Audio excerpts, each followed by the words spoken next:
Here we have a sector labeled green, and now we need to find the area of it. And to do this, we're going to use this formula, area of a sector, given by theta, which will represent the angle made at the center.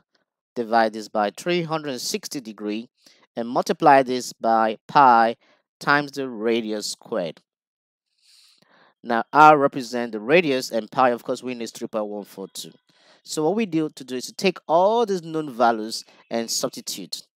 So let's begin. Theta is 220 degrees, so I go 220 degrees divided by 360 degree, okay, and multiply this by pi, which is 3.142.